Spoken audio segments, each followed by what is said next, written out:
이 세상엔 그 누구도 본 적 없는 것이 있다. 그건 따스하고 무척 달콤하다.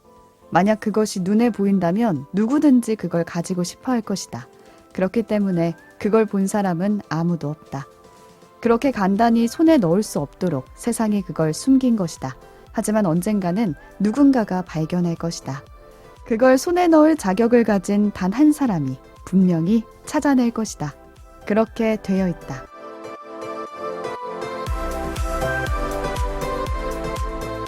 책도 읽고 넷플릭스도 보는 일석이조 취향 추천 팟캐스트 책플릭스. 오늘은 애니메이션 토라도라 속 한 구절로 시작합니다.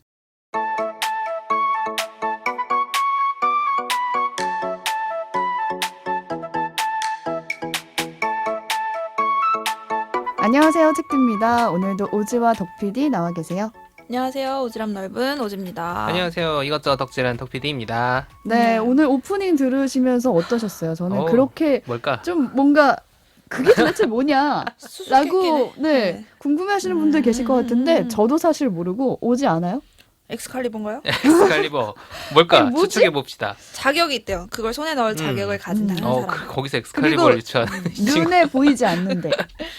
엑스칼리버는 눈에 보이잖아. 아, 그리고 엑스칼리버는 따스하고 달콤하지 않을 것 같아요. 그래요? 그럼 그건 탈락이고 탈락. 감정 계열의 어떤 게 아닐까. 희망, 뭐 사랑, 소망 이런 꿈 그런 이런 거 같지. 있잖아요. 꿈일 것 같기도 하다. 아니면은 뭔가 어떤 해역 같은데 숨겨져 있는 보물을 설명하는 그런 해설 같기도 했어요. 아무도 보지 못했지만 그러게. 선택받은 자만 뭔가 갈 수 있는, 가질 수 그치. 있는 어떤 거. 괜히 승부욕이 생기네. 그러니까 이게 보면은 갖고 싶어. 손에 넣을 자격을 가진 단 한 사람이잖아요. 네. 누구 한 사람에게만 보이는 무언가. 이제 뭐죠? 그런 부분들이 좀 표현이 돼 있는 건데 토라도라라는 게 애니메이션인데 특이해요. 토라도라. 토라도라가 무슨 뜻이냐면 토라가 일본어로 호랑이에요. 아. 그리고 도라는 뭐냐면 드래곤을 일본에서 도라곤. 도라곤 이렇게 하잖아. 그래서 토라도라가 용과 드래곤? 그치 용과 호랑이야. 용호 상박. 어. 아, 그러냐?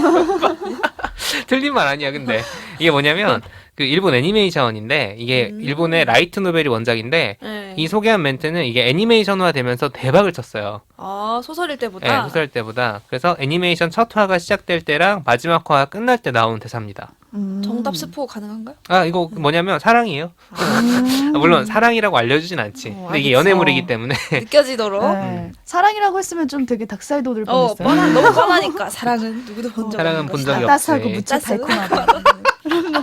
좀 그렇잖아요. 벌써 좀 네. 간지러운데. 네. 이게 어쨌든 제가 오프닝을 가져왔으니까 좀 작품 간단하게 소개만 해드리면 네, 토라도라. 그 토라도라 고등학교를 배경으로 하는 학원물이고 내용적으로는 좋아요. 로맨틱 코미디입니다. 네. 하이틴물인 로맨틱. 거죠. 당연히 이제 성장 덕후 덕PD가 좋아하는 성장 서사가 담겨 있고 이게 제 인생작 중에 하나예요, 진짜. 인생이 너무 많아.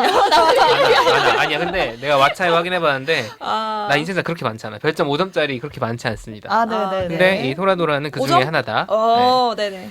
이게 근데 저만 좋아하는 게 아니라 검색창에 토라도라 치잖아요. 그럼 자동 완성 첫 번째가 토라도라 후유증이야. 어머머머.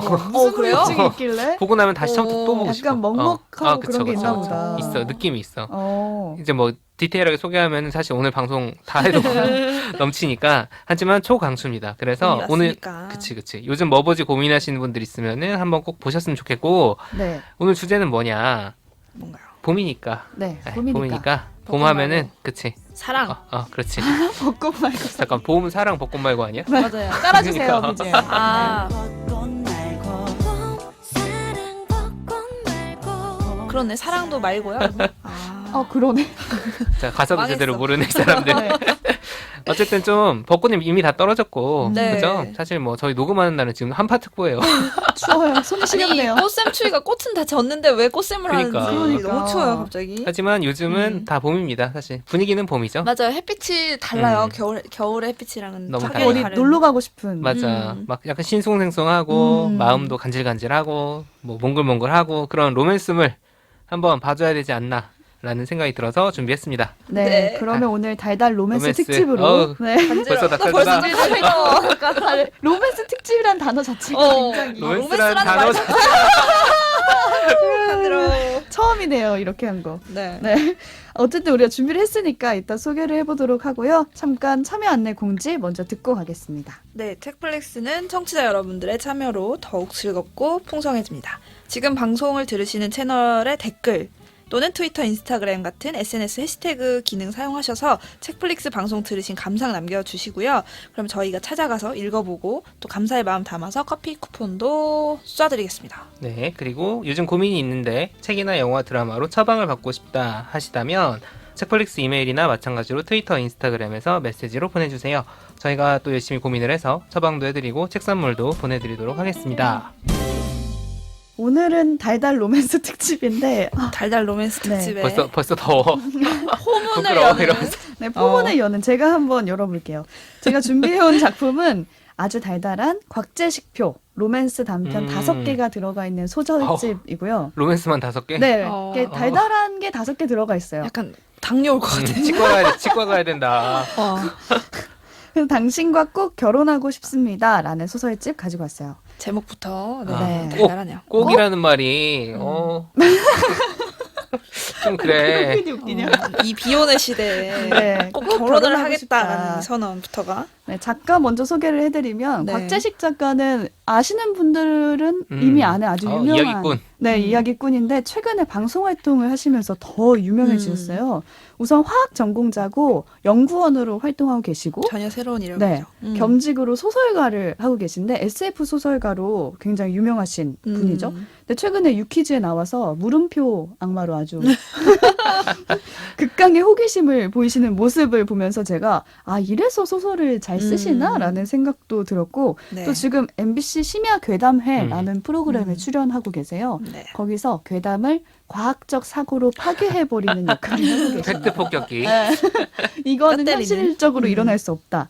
근데 이런 걸 보면은 굉장히 뭔가 이성적이고 사람이 되게 과학적인 소설만 쓸 것 같은데 아니면 다크하거나. 네. 너무 막 디스토피아 이럴 것 음. 같은데 이 책은 달라요. 뭔가 달달하고 결혼하고 싶습니다. 네. 사랑 이야기로 채워져 있어요.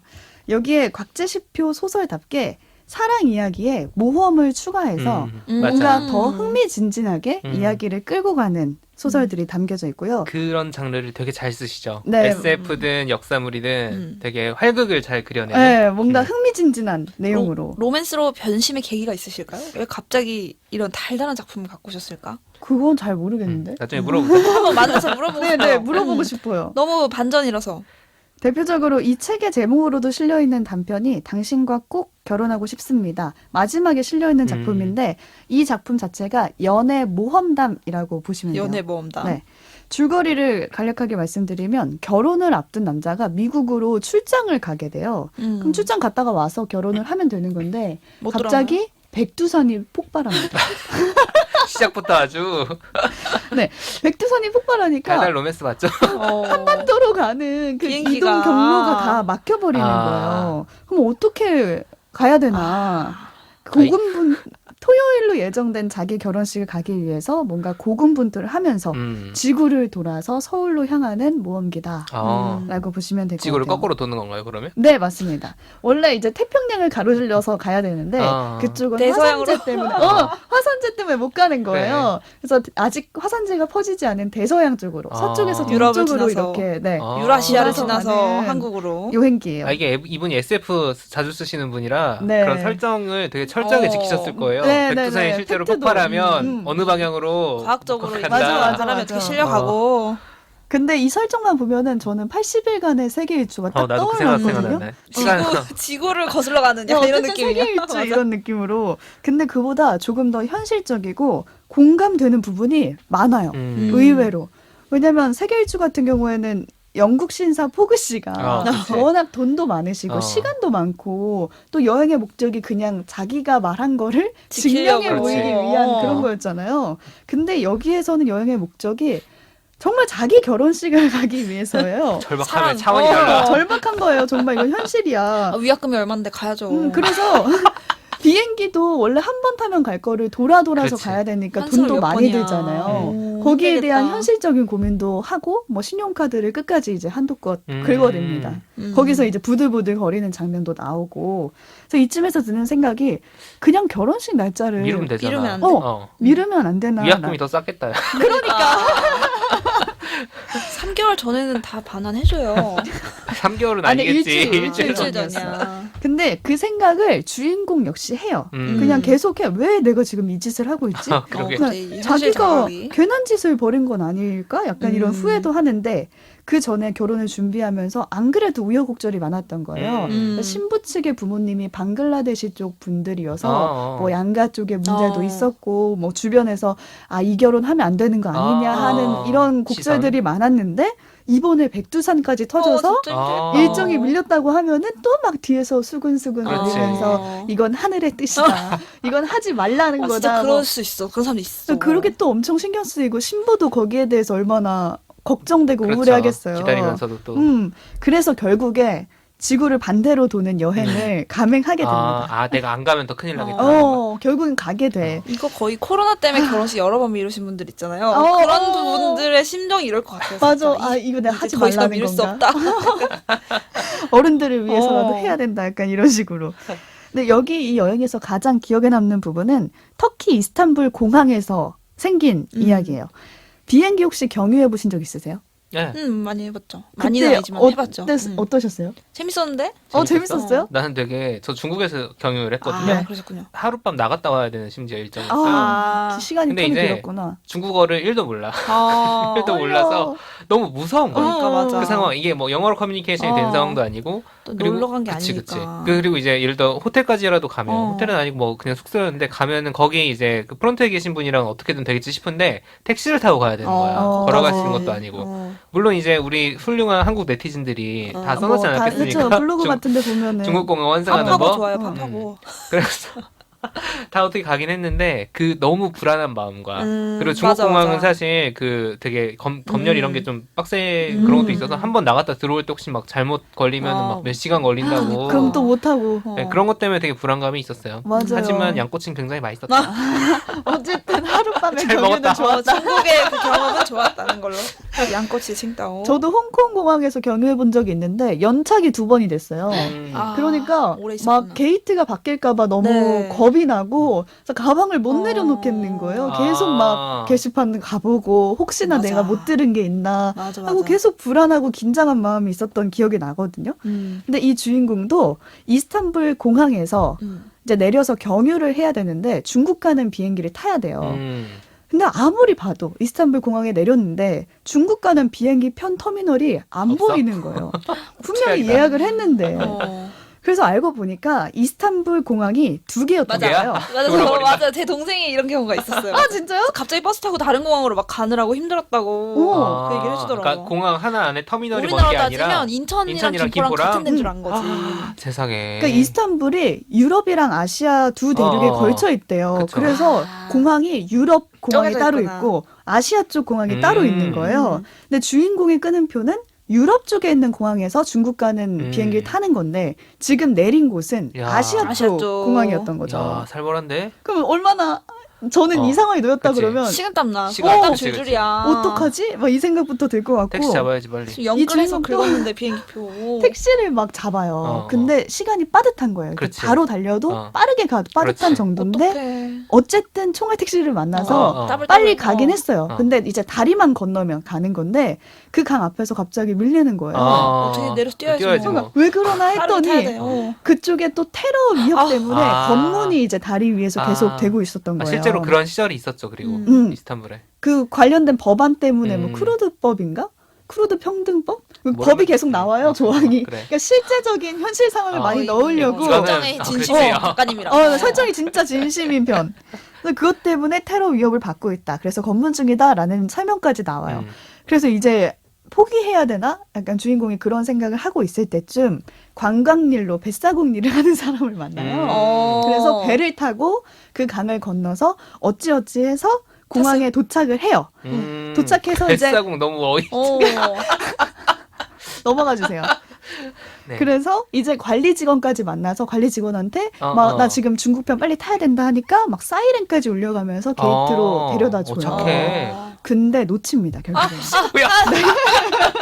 아, 뺏기를 막 바라고 있었는데. 그때쯤 이제 놓쳐요. 소설에서 남은 분량을 봐야지. 여기서 이렇게 맞아. 그치. 맞아. 하면 많이 끝나는 남았다 이러면 거고. 놓쳤겠구나. 전 할 줄 알았어요. 이렇게 사이렌까지 울렸는데. 그러니까. 근데 이 남자가 과연 제 시간에 자기 결혼식장에 도착할 수 있을지 그 결과는 책을 통해서 확인해 뭐야, 보시면 여기 끝이야? 네, 되겠습니다. 잘 끝내. 근데 어떻게 보면 로맨스보다는 굉장히 뭐? 모험극, 뭐 활극에 가까워 어드벤처야. 보이는데 그 와중에 달달한 부분이 주인공이랑 예비 신부가 중간중간 이렇게 연락을 주고받는 부분이에요. 그러니까 얼마나 걱정이 되겠어요. 신부 입장에서는 오겠다는 거야 말겠다는 거야 할 거 그러니까. 아니에요. 근데 대화가 막 서로 막 엄청 걱정하고 뭐 달달한 하트를 보내고 막 이런 건 아니고 그분- 현실적이지. 네. 그니까. 그리고 그보다 되게 담담하게 남자 주인공이 나 비행기표 끊었다. 지금 탔다? 연착됐지만 어쨌든 그 시간에 도착할 수 있다. 하고 또 늦어지면은 늦어지긴 했지만 도착할 수 있다. 라는 식의 되게 신부를 안심시키는 내용들을 보내거든요. 저는 이 부분이 굉장히 달달했어요. 그래. 왜냐면 자기는 되게 죽어라 비행기를 갈아타고 나중에는 막 말도 타거든요. 몽골에서. 몽골로 가는 네. 거의 약간 판타지인데? 그렇죠. 어. 네. 할 수 있는 모든 걸 타보자. 진짜. 어. 근데 말도 안 통하는 나라를 되게 여러 군데를 거치면서 그 고생고생을 하는데 신부한테는 티를 안 내는 거예요. 그거구나. 그리고 나중에 북한 정도까지 가서는 북한도 가요? 야, 국정원 의원 요원 만다고 이런 거 아니야? 사랑의 불시착이다. 백두산 타셨는데 북한 또 갈 수 있나 보다. 중국 열차를 통해서 이제 열차로 북한을 지나게 되는데 그때 막 면세로 양복도 사입고 해서 멀쩡한 사진을 멋지게 찍어서 보내요. 근데 그 모습이 너무 뭔가 달달하고 그러게. 걱정 끼치고 괜찮아? 싶지 않은 난 괜찮아. 약간 안심시키는 그런 거잖아. 그게 되게 저는 로맨스처럼 느껴지더라고요. 그렇네. 근데 이 그렇다. 책에서 말하는 그 곽재식 작가표의 사랑은 제가 느꼈을 때 되게 비행기 직항편 같은 느낌이에요. 그러니까 놓칠까봐 뭔가 불안하고 걱정하고 안절부절하는 경유편 비행기가 아니라 자신이 어떤 상황에 있더라도 상대가 먼저 걱정되고 그 사람이 불안감을 느낄까봐 걱정하는 그런 사랑인 거예요. 상대방을 먼저 생각한다는 거죠. 그러니까 서로 불안하게 하는 사랑도 많잖아요. 괜히 안절부절하게 진짜 하는. 최악이지. 근데 그런 사랑이 아닌 거예요, 여기서는. 그래서 주인공은 당장 자기가 얼마나 두렵겠어요, 사실. 근데 그런 두려움이나 어려움보다는 기다리고 있을 신부를 되게 계속 생각하고 걱정하거든요. 그래서 연락을 주고받을 때도 되게 아무 일 없는 것처럼 말을 해요. 지구 반대편에 있어도 모든 시선과 생각이 신부에게로 직항하는 그런 곽재식표 로맨스를 봄이니까 한 번쯤 보셨으면 달달하다. 좋겠다라는 생각에 진심이었네. 가지고 와봤습니다. 책 제목이 나 너를 좋아하니까 나 너랑 꼭 결혼할 거야 이게 아니었네. 나 네. 정말 너랑 결혼하고 말 거야. 지구를 돌아서라도 단점 오기다. 해내고 말 거야. 약간 이런 느낌이었어요. 정말 꼭 보셨으면 좋겠어요. 마지막 결론까지. 책디가 얘기한 부분 중에 확실히 마음에 남는 게 상대방을 불안하게 하는 방식의 연애, 마치 연애가 게임인 것처럼 내가 이기는 거고 그런 방식이 아니라 이제 정말 상대방을 안심시켜주는 그런 게 되게 따뜻한 방식인 것 같아요. 우리가 로맨스나 사랑을 다룬다고 해도 굉장히 파괴적인 작품들도 많지 않습니까? 그렇죠. 그게 아니라 상대방의 안심만을 바라는. 네. 근데 한편으로는 되게 여기서는 백두산 화산재가 어떤 걸 가로막았다면 그 외의 모든 것들이 현실의 어떤 것들을 상징할 수도 있겠다. 네, 이런 그치. 생각이 들어요. 현실적인 제약들? 뭐 그런 것들 많잖아요. 그리고 결혼까지 가는 그 험난한 여정들. 네, 험난한 그렇지. 여정이잖아요. 정말 네. 지구를 도는 것만큼 저는 팀플이라고 산이 표현하고 싶어요. 결혼과 이 연애는 둘이 어쨌든 팀플을 잘해서 그렇죠. 그 공통의 목표가 있는 거고 이 과업을 수행하기 위해서는 어느 한쪽이 다 완벽해서 되는 게 아니고 둘이 정말 서로에 대한 최강의 그 애정과 희생과 배려를 통해서 팀플의 합을 잘 맞춰야 발표를 잘하고 A표를 받을 수 있다. 그쵸. 그런 생각이 드네요. 그 상황에서도 그래서 아마 곽재식 작가님의 그 소설에서 기다리고 있는 신부도 뭔가 우여곡절이 있었을 것이다. 그 그럼요. 입장에서도 100%지, 100%. 분명히 내가 미국에 가야 되나. 그 나중에 속편 같은 거 써주시면 재밌겠다. 그러니까 어. 그 사람 입장에서 냉정과 열정 사이처럼. 그렇지. 그리고 마지막 장면도 뭔가 이 편을 기대하게 하면서 끝나거든요. 그래서 한번 꼭 보시면서 지금 곽재식 작가님이 혹시 듣고 계시다면 네, 속편도 알려주세요. 기대하고 있다라는 점 알아주셨으면 좋겠네요. 이 작품 말고 다른 단편들도 되게 재밌을 것 같아요. 네, 다른 단편들도 왕이라는 작품이 있는데 그 작품도 꼭 읽어보셨으면 좋겠고 어쨌든 연애에 모험을 더한 거다라고 생각해 주시면 될 것 같아요. 굉장히 독특한 포인트 네. 같아요. 네. 그리고 되게 설정 자체도 뭔가 말이 안 되고 현실적으로도 이루어지지 않을 것 같거든요. 그럼에도 되게 공감이 돼요. 그렇지. 그 안에 개연성. 주인공이 1인칭이고 음. 우선 그리고 현실의 인물이고 이런 느낌이니까 공감되는 부분이 많더라고요. 설정이 막 기가 막혀도 그 사람의 심리는 어쨌든 보편적인 거잖아요. 맞아요, 우리가 맞아요. 공감할 수 있는 지점들이 얼마든지 있으니까.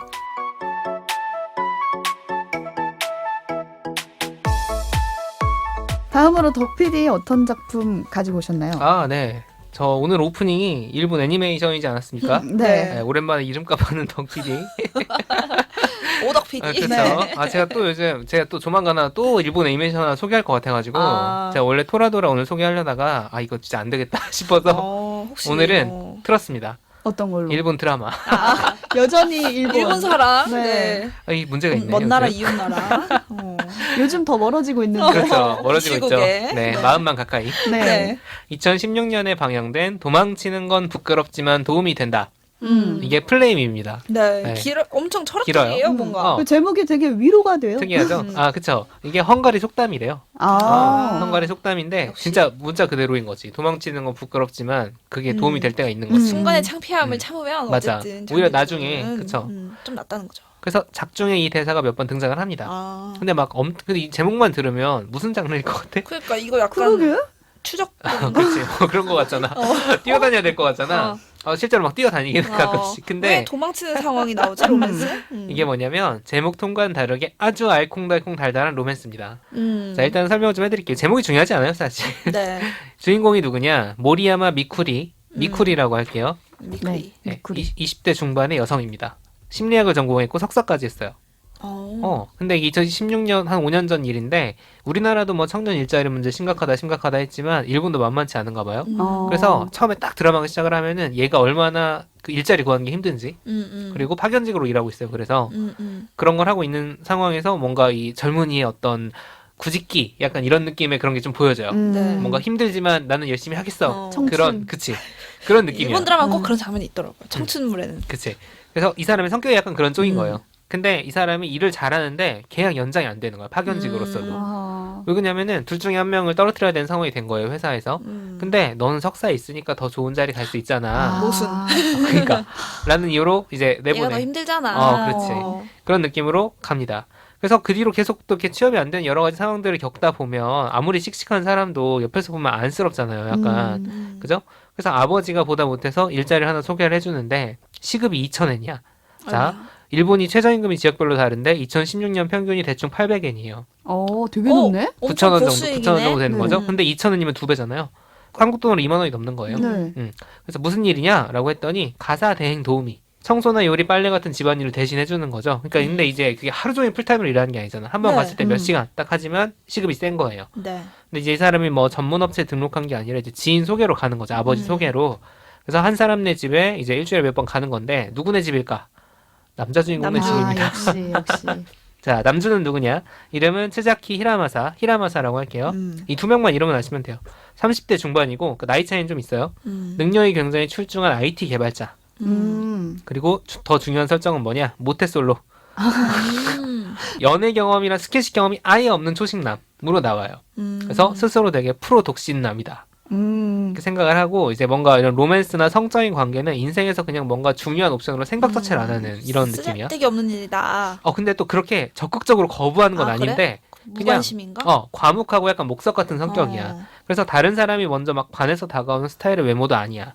그러다 보니까 이 연애 비슷한 거를 경험할 기회조차 한 번도 없었던 거죠. 그래서 결혼남 아까 얘기했잖아요. 결혼남에서 쿠아노처럼 성격이 싸가지가 없거나 삐뚤어진 게 아니라 그냥 자존감이 좀 낮아. 근데 그거를 폭력적으로 풀어내는 게 아니라 그냥 소심하게 가지고 있는 사람인 거죠. 내가 자. 무슨 연애를. 그런 느낌이에요. 그리고 별로 그냥 그게 불행하다고 생각하지만 그 상황이. 자, 그러면은 굉장히 적극적이고 씩씩한 여주인공과 이런 소심하고 약간 목석 같은 남주인공이 있습니다. 이 히라마사 집에 며칠에 한 번씩 가서 일을 하게 돼요, 미쿠리가. 뭐든 열심히 하는 사람이니까 잘해. 심지어 보람도 느껴요. 약간 좀 쾌감이 있잖아요. 쾌감이 깨끗해질 있어. 때 집이. 그리고 내가 노력한 만큼 뭔가 성과가 눈에 보이고 맞아. 약간 노동의 성실함 같은 게 약간 있는. 근데 갑자기 미쿠리네 부모님이 우리 이제 노후 생활하러 시골 갈 거야 이러는 거야. 어느 날 갑자기 먼저 살겠구만. 입주하겠구만 입주. 그치. 그래서 입주해야지. 2주 뒤에 간다 이렇게 선언을 해요. 근데 부모님 집에 얹혀 살고 있었으니까 미쿠리가. 그 어떻게 하겠습니까? 지금 오지가 정확하게 예상한 대로 입주 가사 입주 도우미를 하고 싶은 거야. 근데 어. 그게 사실 상식적으로 말이 말이 안 안 되잖아.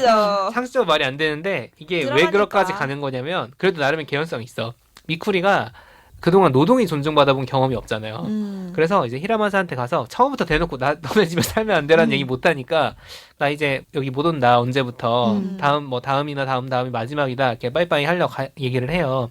하니까 히라마사가 네가 가사 도움 해줘서 되게 일에만 집중할 수 있어서 너무 좋았다. 뭐 너무 잘해주셔서 고마웠다 이런 얘기를 하는 거야. 근데 미쿠리는 이런 평가를 처음 들어보는 거야. 고맙다고 뭐, 이래서 뭔가를 그치. 대기업에서 뭔가 파견직으로 일할 때 그런 존중을 받아본 적이 한 번도 없는 거야. 막 상사는 야 텀블러 좀 씻어와 내 거 막 이런 것만 시키고 일을 잘하면 자기 공으로 가져가고 그런 사람들만 겪다가 이걸 처음 느낀 거죠. 막 감동을 하다가 그러면 나를 더 풀타임으로 고용해라. 그치 입주 가사 도우미로 고용을 해달라라고 합니다. 근데 이게 사회통념상 받아들여지기 힘드니까 아예 계약 결혼을 제안을 해요. 한 발짝 더 나가는 거죠. 형식적으로 어머. 결혼을 해서 날 그렇지. 써라. 그렇죠. 물론 자기도 말해놓고 이게 얼마나 말도 안 되는 짓인지 알아요. 그래서 죄송합니다 잊어주세요 하고 이제 가려고 해요. 빠이빠이 다음에 또 일 하러 오니까 어차피 그때 만나자고 가요. 근데 다음번에 일하러 왔을 때 히라마사가 뭘 준비를 해놓느냐. 설마 사실 프로포즈는 아니, 너무 그래? 난 반지 준비한 줄 알았는데 안돼. 야 그건 너무 로맨스지. 이 방 좀 치워주세요. 열었는데 장미꽃이. 뭐야 실제로 둘이 스친 시간도 얼마 안 되지. 집에 없을 때 하니까. 뭘 준비해놨냐면 사실혼 계약서. 계약서. 그치 계약서지. 그렇지. 맞아. 계약 결혼을 받아들이기로 합니다. 계약서를 써야지. 근데 이게 아까 제가 성격 설명해드렸잖아요. 이 사람이 미쿠리 씨 사정이 그렇게 됐으니 뭐 도와드릴게요 이게 아니야. 손익 계산서를 만들어서 어머 자기가 분석을 해본 거야.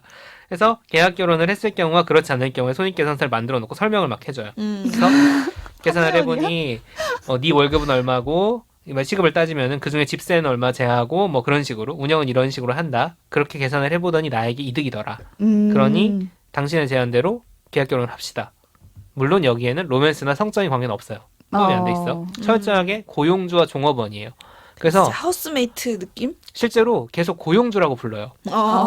물론 히라마사상이라고 하는데 이제 그게 아니라 생각을 할 때 뭔가 이 관계에 대해 생각을 할 때 고용주와 종업원의 관계로 생각을 하는 거야.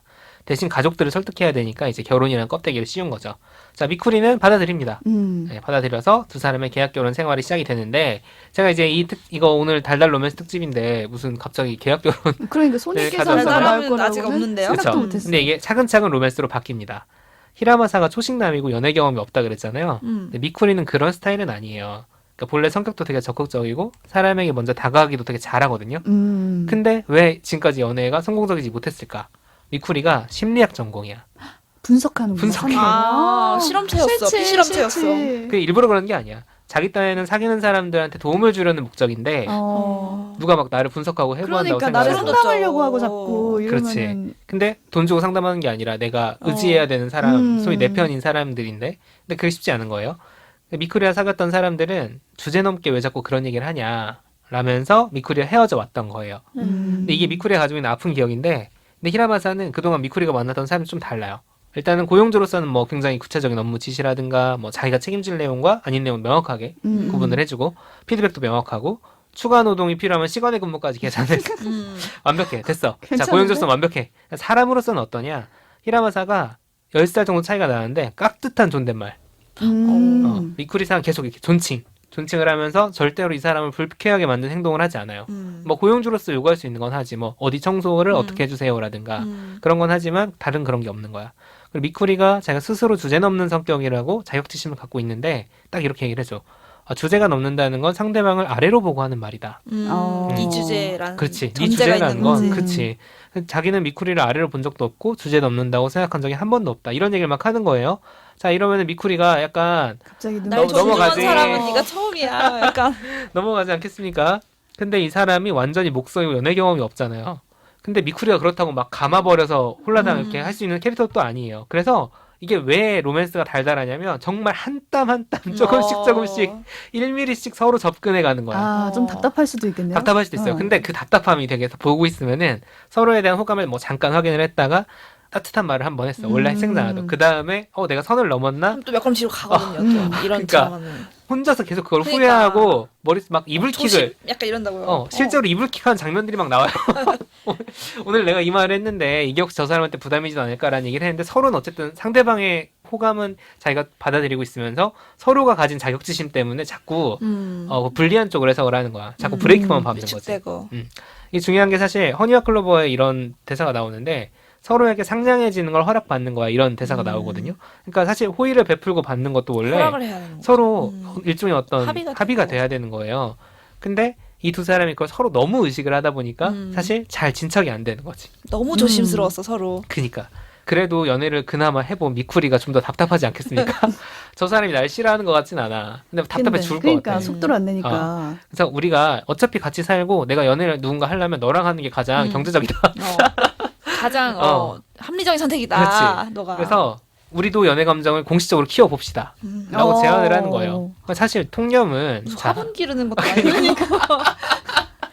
용기를 내서 그러니까 예를 들어 오지가 뭐 책디를 좋아해. 그러면은 마음속에 가지고 있다가 고백을 하고 그럼 책디가 고민을 하다가 그래 나도 너 좋아하는 것 같아 하면은 뭔가 그날부터 1일 막 이러면서 뭐 감정적인 교류, 스킨십 이런 게 갑자기 한 번에 확 허용이 돼버리는 그런 게 우리가 일반적으로 생각하는 연애의 시작이잖아요. 막 뭐 로맨틱 코미디 같은 거 봐도 막 갑자기 그렇게 되고 막 날아갈 것 같은 기분이 연출이 되잖아요. 근데 그게 아닌 거예요. 여기는. 스며들듯이. 그치. 하나씩 연습을 해나가요. 연습이요? 정말? 자, 스킨십. 히라마사가 이걸 엄청 부담스러워요, 남자애가. 그러니까 그러면 미쿠리가 어떻게 하냐면 일주일에 한 번씩 포옹을 해보자. 시간을 정해서. 무슨 나만 좋은 거 맞아. 그래서 아무리 목석이라도 근데 화요일로 딱 정해. 화요일에 재활용 쓰레기 버린 날이니까 연애하는 날. 그날 꼭 한번 안고 근데 포옹이 끝나면 안녕히 주무세요 하고 서로 각자 잠자리로 근데 진짜 개학 연애답긴 하다. 그렇게 해요. 자, 이 과정을 지켜보는 사람들이 지금 오지란 책디 표정이 딱 그런데 답답해 죽어. 답답해 죽는데 근데 너무 간지러운 거야. 알콩달콩하고 또 두 사람의 마음은 그러니까. 그래서 약간 보면서 질투가 나기도 하고 그런 행복감이 좀 있어요. 그래서 힐링물이네요 정말. 맞아, 힐링물이에요. 아주 유명한 짤도 있어요. 미쿠리가 히라마사를 귀여워하는데 이런 대사를 합니다. 귀여운 건 최강이에요. 이거 혹시 짤로 본 적 없으세요? 귀여운 건 최강이에요. 검색하면은 짤이 엄청 나와요. 덕후들이 덕질할 때 자기가 좋아하는 그 스타나 이런 사람들 짤 띄워놓고 이제 귀여운 건 최강이에요. 최고야. 이렇게 하거든. 왜냐면 멋있는 거는 안 멋있는 걸 보면 환상이 깨지는데 귀여운 건 최강이라는 거야. 그렇지. 그래서 이거 짤도 나올 정도고 이 드라마 자체가 가지고 있는 정서가 딱 이 귀여움이에요. 물론 이제 로맨스라는 게 평탄하지 않기 때문에 중간중간 시련도 있고 감정의 굴곡이 있지만 절대로 완전 밑바닥까지 가지 않아요. 그리고 사실 이 작품은 로맨스에 제가 오늘 초점을 맞춰서 얘기하긴 했지만 가사노동이란 무엇인가. 왜냐면 계약연애잖아. 그러니까. 집안일을 매개로 한. 사실 이게 되게 엄청나게 이 드라마의 중요한 테마고 이거를 어떤 친밀함에 기대서 착취하는 거. 이 부분에 굉장히 강한 비판의 메시지를 그렇네요. 이 로맨틱 코미디에 녹여낸 거야. 거부한다 이거잖아요. 완전. 어마어마하게 성공적으로 녹여냈습니다. 그래서 이게 2016년에 약간 센세이션이었어요. 드라마긴 하지만 뭔가 요즘 젊은 사람들의 생각이라든가 어떤 그런 감정노동이라든가 가사노동에 대한 문제들 이 유머러스하고 알콩달콩한 로맨스 스토리에 그런 메시지까지 담겨 있어서 되게 재밌고 의미도 의미 있습니다. 있는 작품이에요. 네. 되게 요즘에는 한 번에 막 푹 빠졌다가 음. 막 파탄 지경에 이르러서 헤어지고 막 이런 로맨스들을 막 보다가 그치. 네, 지금 그렇지. 이거는 되게 속도감이 느린데 돌아버려, 진짜. 간질간질한 차근차근 한달까? 네, 좀 시간을 두고 보면 좋지 않을까라는 생각이 드네요. 매일매일 조금씩 진도가 나가긴 하는데 그걸 보는 나는 미치는 거지. 진짜 화분 잘하는 거 보고 싶어. 그러니까 언제 식물짤. 돌이켜보면 눈에 보이진 않지만 그치, 어느 그치. 순간 보면 커져 있는 열심히 맞아, 표현하고 맞아. 있었다. 물은 계속 매일 줘야 되는 물을 줘야 거니까. 되고 그런 그런 작품이에요. 거죠. 그래서 마침 올해 초에는 코로나 상황이 반영된 특집이 나왔어요. 이 일본, 드라마가? 네. 일본 드라마는 그 신춘 스페셜이라고 연초에 한번 이렇게 유명했던 드라마들의 스페셜 작품이 나오기도 하거든요. 5년 만에 만들어진 거죠. 그래서 이것도 다 같이 보실 수 있어요. 코로나 상황에 그것도 근데 재밌겠다. 저런 심지어 연애. 이렇게까지 굉장히 일본은 코로나가 엄청나게 심각하잖아요. 우리나라보다도 그게 과연 이 두 사람의 어떤 사랑과 연애에 어떤 영향을 끼쳤는가 이것까지 재밌네요. 그 사람들이 마스크를 쓰고 나오나요? 마스크 쓰고 나오죠 당연히 막 재난지원금 신청했어 막 이런 얘기부터 시작해서 자가격리하고. 진짜 그래. 그래서 이런 거를 같이 보시면서 이 로맨스에도 굉장히 그 뭔가 달달함을 느낄 수 있는 그런 작품이어서 제가 추천을 해봤고 본편은 왓챠에서 그리고 올해 나온 특집은 도라마 코리아라는 사이트가 있어요. 수입사인데 네. 여기서 보실 수 있습니다.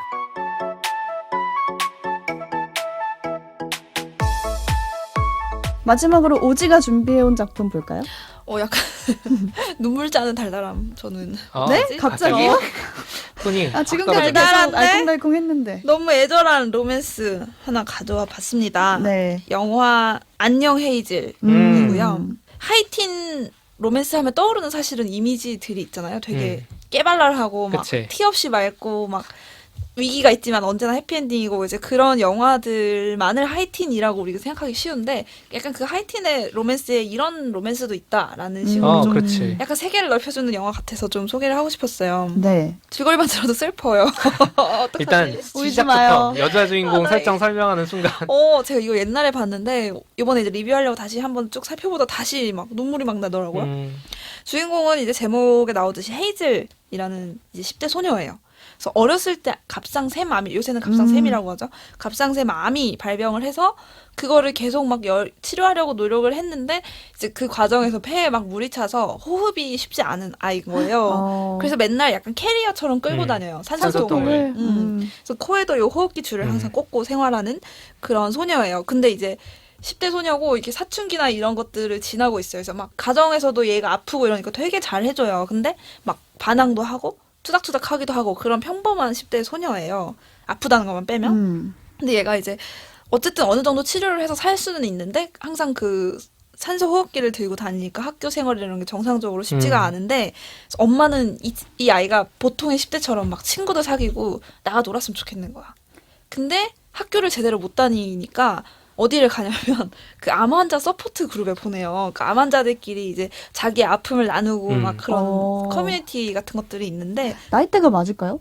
그러니까 거기에 이제 10대들이 많이 오는 있지. 그 모임이 있는 거예요. 어. 그러니까 그런 비슷한 또래 비슷한 아픔을 겪은 애들이 모여 있는 처음에 얘는 싫죠. 무슨 선입견이 있을 수 있잖아요. 이렇게 아픈 애들 모여서 우울한 얘기 하는 거 같고 싫다고 막 그래요. 근데 한 번, 두 번 나갔다가 거기서 우연히 남주를 만나게 됩니다. 그렇지. 이제 만남이 시작되는데 어디서 만날지 모른다. 그 남주가 되게 매력적인 캐릭터인데 이름이 어거스터스라는 남자 주인공이고 나이도 18살 같이 10대 남자아이예요.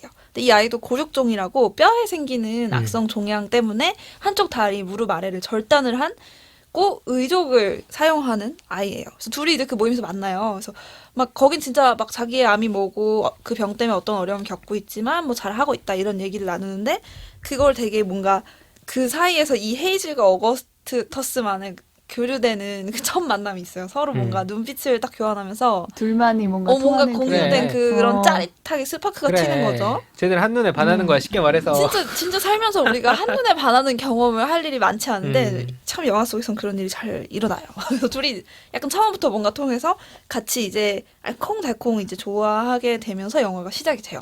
근데 이제 하이틴 로맨스니까 얘들끼리도 막 간질간질한 밀당도 하고 서로 어떻게 사랑에 빠지는지 그 과정이 되게 중요한 소재인데 여기서는 그 소재가 거대한 아픔이라는 제목을 한 극 중에 소설책이 나와요. 그래서 이 헤이즐은 책을 되게 좋아하는 소녀인데 그 책을 너무 좋아해요. 그 거대한 아픔이라는 책을. 그래서 이걸 어거스터스한테 자기가 좋아한다 얘기를 해요. 그래서 처음 만났을 때. 그래서 같이 이제 그리고 며칠 동안 남자애가 전화도 안 걸고 문자도 안 오고 연락이 안 오는 거야. 설마. 그래서 이 여자는 나 혼자 썸이었구나. 그래서 되게 서운해해요. 막 계속 전화통 붙잡고 기다리는데 근데 며칠 만에 처음 연락이 왔는데 그동안 이 남자애가 책을 별로 안 좋아하던 애였는데 이 책을 열심히 읽고 읽느냐고. 이 헤이즐 얘가 이 친구가 좋아하는 책이 대체 어떤 간지럽잖아. 책이에요? 열심히 읽어서 너가 막 좋아한다 해서 내가 읽었어. 이러면서 문자가 야, 이 결말 말이 돼? 막 이러면서 막 그러면서 이제 그 책 얘기를 하면서 서로 정말 막 너무 사랑에 빠지는 거예요. 그 과정이 너무 뭐랄까 순수해요. 그러니까 이 친구들은 병과 평생을 함께 살면서 약간 포기한 정서가 있었단 말이에요. 그렇죠. 내게는 과연 연애할 수 불가능해. 있는 그게 있을까? 나는 일상적으로 다른 사람처럼 학교 다니고 친구 사귀고 연애하는 거에 대해서 못해라는 이런 이렇게 뭔가 결핍된 정서들이 있던 친구들이었는데 이 어거스터스 같은 애는 그런 게 그늘이 없어 보이는 애인 거예요. 적어도 보이기에는. 그래서 헤이즐이 그런 영향을 받으면서 서로 정말 순수하게 좋아하고 설레고 막 그런 것들이 쭉 나와요. 근데 이제 그 중요한 책이란 소재가 있다 했잖아요. 네. 이 책을 쓴 작가한테 이 결말에 대해서 막 메일을 보낸 거예요. 둘이 그래서 어떻게 되는 거냐. 그래서 이 죽고 나서 뭐 어떻게 된 거야. 주인공이 죽고 나서 어떻게 된 거냐 막 물어봐요. 근데 이제 헤이즐이 보냈을 때는 항상 답이 안 왔는데 이 남주가 천하무적 남주가 어떻게 해가지고 작가한테 답을 받아요. 그래서 작가가 나중에 초대를 하는 거야. 암스테르담에 살고 있는데 자기가 암스테르담에 한번 놀러 오라고 그래서 만나자고 이렇게 연락이 와서 너무 성덕이잖아요. 그치. 그래서 암스테르담에 가야 돼. 근데 이 친구들은 쉽지 않지. 그 산소통을 들고 비행기를 장시간 비행을 해야 되는 상황이기 때문에 할 수 있을까? 그리고 돈도 많이 들고 이랬는데 여러 가지 이제 곡절이 있어요. 막 이 헤이즐이 갑자기 막 호흡기가 안 좋아지고 그래서 병원에서 당연히 너는 안 된다. 비행기를 탄다고 이렇게 솔직하게 그렇지. 말할게. 넌 너무 아픈 애야. 이렇게 말을 해요 의사가. 그래서 타지 말라고. 근데 어떻게 해가지고 결국 가겠죠? 가야죠. 가야죠. 어쩌겠어. 가야만 영광이잖아요. 그래서 가서 이런 일들을 겪어요. 근데 이제 작가를 만났을 때 상상했던 그 멋진 작가의 그러니까. 어떤 인물이 아니고 그 과정에서 실망도 겪기도 하고 같이 이제 암스테르담에 막 안내의 집 유적도 가고 막 자기들끼리 이제 추억을 만들어요. 거기서 되게 사랑의 중요한 추억과 대화들을 나누고 돌아옵니다. 근데 이제 이 드라마의 시작 전부터 이 둘은 암 환자들이잖아요. 눈물이 예상되지 갑자기 네. 행복한데 뭔가 안녕 안녕, 헤이즐이에요. 헤이즐. 안녕 헤이즐. 안녕은 만날 때도 얘기하지만 헤어질 때도 하잖아요. 그쵸. 아, 그래서 둘 사이에 작별과 이별이라는 사건이 생깁니다. 생기지. 그거에 대해서 디테일한 것들은 영화의 영화로. 감정선을 더 잘 느끼기 위해서 제가 다 공개하진 않지만 이 과정에서 둘 다 각자 자기의 병이 있기 때문에 자기의 죽음에 대해서 생각하는 10대들인 거예요. 일반적인 그러니까. 보통의 10대랑은 좀 다른 지점이죠. 그래서 이 친구들이 생전 장례식을 자기들 친구들끼리 한번 해봐요. 어머, 그러니까 생전 장례식이라는 게 이제 지금은 조금 알려지고 많이 하시는 분들이 조금씩 생기고 있는데 내가 죽으면 솔직히 저도 그 생각이 들거든요. 아, 내가 죽으면 내가 주인공인데 장례식에 나는 못 가잖아요. 그렇지. 그렇죠. 내가 주인공인데 그게 막 소외되잖아요. 그런 우스갯소리지만 그런 게 아니라 정말 내가 죽기 전에 나한테 의미 있는 사람들과 마지막으로 시간을 보내는 것이 또 한편으로 의미 있는 장례식이 아닐까 이런 얘기들이 뭐 다큐로도 많이 나오고 그러고 있는데 우리도 했죠. 유성호 교수님. 네. 그렇죠. 책 얘기하면서. 맞아요. 내 장례식에 네. 얘기. 내 그다음에 내가 나의 기획한, 제사. 네, 나만의 그 죽음을 시선으로부터와 준비하는. 같은 내 제사상에 뭘 올릴까? 우리도 약간 되게 그런 얘기 그런 얘기 했다. 많이 했네요. 이게 사람들이 이제 자기 죽음에 대해 생각하면 자연스럽게 따라오는 질문들인 거예요. 나한테 의미 있는 것이란 무엇인가? 그래서 어거스터스 헤이즐은 서로의 추도사를 서로 써주기를 요청하는 거예요. 너무 벌써 눈물 나 어떡해. 10대들이 내 추도사는 꼭 너가 좀 써줘. 그래서 막 그런 거를 읽으면서 막 눈물이 나기도 하고 막 그런 일들을 겪으면서 이제 죽음의 의미, 그다음에 죽음 이전에 이 사랑의 의미에 대해서 계속해서 이야기 나누는 그런 대화하는 장면들이 되게 많이 나오는 영화예요. 그래서 영화의 스토리는 이래요. 사실은 막 복잡한 사건이 전개되는 영화라기보다는 그 사건들을 받아들이는 이 아이들의 어떤 좀 또래보다 빨리 성숙해버린 10대들의 로맨스죠. 그래서 하이틴인데 정말 성숙하잖아요. 정말 하이틴이에요, 진짜. 좀 저는 이 영화를 사실은 제가 되게 슬플 때 봤어요. 제가 교환학생을 떠나게 됐는데 대학생 때 되게 한창 그때 만나던 남자친구랑 사이가 좋을 때 갑자기 떨어지게 된 거예요. 이 교환학생 때문에. 그래서 막 공항에서 울고불고 이제 비행기를 탔어요. 거기 비행기에서 틀어준 비행기에서 영화가 본 거야? 비행기에서 본 건가요? 그래서 남자친구가 써준 이 두꺼운 편지를 들고 비행기를 탔는데 추도사야. 막 그걸 읽고 막 가뜩이나 막 너무 막 서운하고 1년 동안 못 보내 막 이러는데 그 영화를 본 거예요. 그래서 정말 가는 장기간의 비행기에서 정말 소리 죽여서 불 다 꺼주잖아요 비행기가. 힘들어. 옆자리 옆에서 이런 아저씨 사람 있으면 미안해서 제가 그때만 해도 이런 사람 있으면 너무 빨리 잠을 자려고 와인 한 잔 달라고 승무원한테 해가지고 와인을 2-3잔을 막 먹으면서 막 먹고 오열한 거 아니야? 줄줄 울고 끄끄 이러면서 울고 막 그래서 이 영화를 몇 번을 끊어봤는지 몰라요. 너무 감정이 슬퍼가지고 하여튼 더더욱 입체적으로 슬프게 봤던 영화인데 어떻게 보면 이 헤이즐이랑 어거스터스 같은 사랑은 그 둘이 약간 어쨌든 각자의 이별을 상상하면서 그래. 시작하는 끝을 관계잖아요. 알지. 보통 연애를 시작할 때는 아무리 다 현실적으로는 헤어질 수도 있고 당연히 평생 행복하게 살아도 누가 먼저 죽을 수도 있고 당연히 끝이 있는 건데 일부러 끝을 생각을 안 그렇죠. 하곤 하잖아요. 우리는.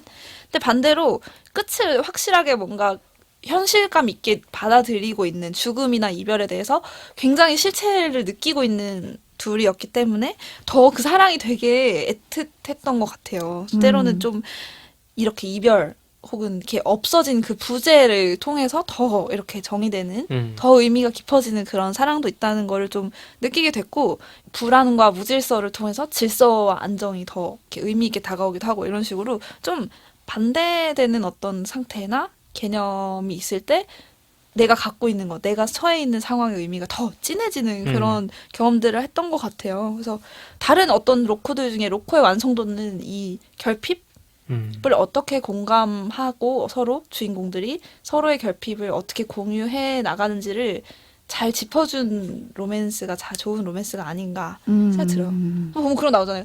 아, 난 돈밖에 없는 남주야. 난 돈만 없는 여주야. 그럼 마치 이렇게 나사의 볼트와 너트처럼 딱 맞아서 완벽한 연애가 될까? 사실 그건 아닌 그치. 것 같아요. 그 남자 주인공에게 결핍된 어떤 것을 여자 주인공과 공유가 됐기 때문에 둘이 사랑에 빠질 수 있었던 거니까 현실에서는. 좀 그런 얘기들을 계속 떠오르게 하는 영화였어요. 보셨나요? 네, 두 분은? 저는 봤어요. 아니요, 저는 안 봤는데 얘기를 엄청 오열하면서 봤어.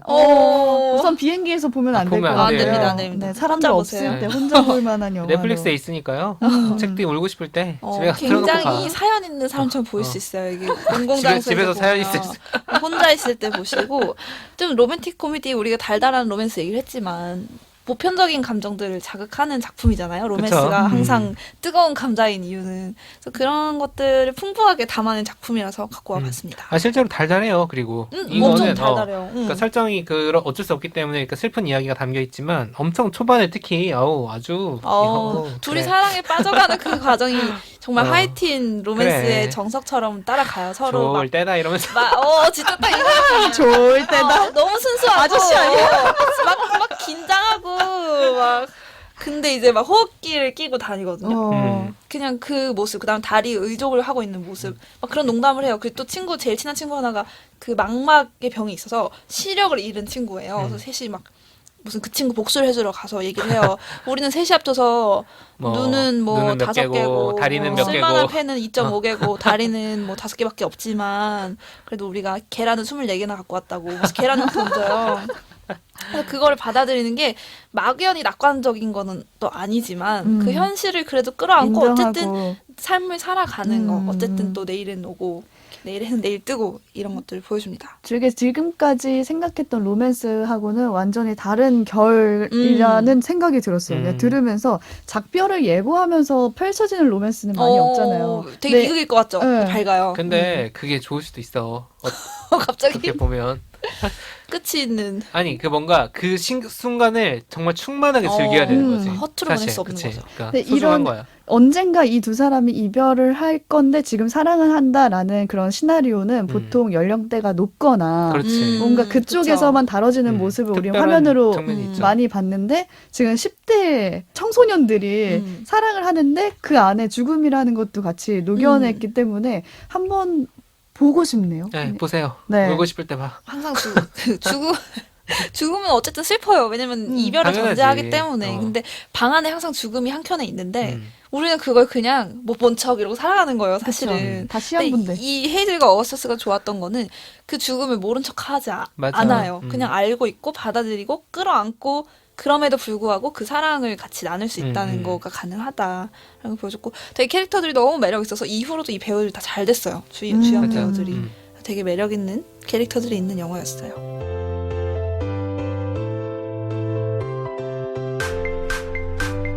책도 읽고 넷플릭스도 보는 일석이조 취향 추천 팟캐스트 책플릭스. 오늘은 아주 달디단 로맨스 하면 떠오르는 작품들 추천하는 네. 시간 가져봤는데요. 제가 그래서 이번에 로맨스 특집으로 한다라고 하니까 주변에서 추천하고 싶은 작품들이 있다라고 해서 받아온 게 있는데 여러분 보셨을지 모르겠어요. 보보 경심녀. 보고 싶은데 난리던데? 아이유, 보셨나요? 씨의. 뷰티 인사이드 드라마 편으로. 네. 사랑의 서현진. 불시착 이런 거. 손예진. 사람들이 다 비주얼. 로맨스 하면은 딱 생각나는 그렇지. 작품들이 이 저 정도다. 사랑의 불시착 비교적 최근에 봤거든요. 네. 진짜 처음에는 옛날에 그게 본방 당시에는 말도 안 돼 이러면서 약간 극혐 야, 이랬거든요. 패러글라이딩을 북한 애가 웃기고 있네. 또 내려와? 아우, 그다음에? 지겨 이러면서 봤는데 최근에 봤거든요. 거의 막 오열하면서 봤어요. 리정혁 씨 죽지 마요 이러면서 막 진짜 패러글라이딩 배워야 되나 막 진짜 와 이게 로맨스 힘인 것 같아요. 네. 모든 조건을 다 이길 수 있어. 그렇네. 나라 그 주인공 다른데 내가 왜 이렇게 머리가 났지? 그러게 현빈이라 그런 거 아닐까? 여기 재벌이세요 손예진도. 네. 그치? 혹시 방송 들으시면서 여러분들 이런 로맨스 작품들 생각나시면 댓글로 남겨주시면 좋겠고요. 네. 최고의 달달 로맨스가 무엇인지. 그렇지. 이빨 썩어 나가도록. 네. 진짜. 또 치과 추천 가야 좀 된다. 해주세요. 저희가 이 정도밖에 모르거든요. 저희가 좀 네. 저희 전문은 아닌 게 티가 났죠 좀. 네네. 아, 정말 달달한 거 찾는데 쉽지 않았어. 힘들었어요. 그리고 덕 PD가 다음 주 방송 주제가 벌써 정해지셨다고. 정해주셨어요. 네, 벌써 주제를 정해졌어요. 주셨어요. 다음 주는 2달 만에 돌아온 온라인 북클럽입니다. 아, 두 달 꾸준히 만인가요? 갑니다. 꾸준히 음. 가는 네. 시리즈. 제가 온라인 북클럽 한 달에 한 번씩 좀 하고 싶었는데 3월에 이제 뭐 한 주 쉬기도 하고 유튜브 특집 하고 이러느라 못했어요. 그러니까 책을 좀 오늘 미리 소개해드리고 다음 주에 이야기를 나눠보려고 하는데 네. 2020년 11월에 출간된 김소영 작가의 어린이라는 세계. 아, 입니다. 어린이. 네. 이거 지금 인터넷 검색해 보시면 딱 절판이에요. 왜 절판일까? 리커버판이 나왔습니다. 저 리커버 샀어요.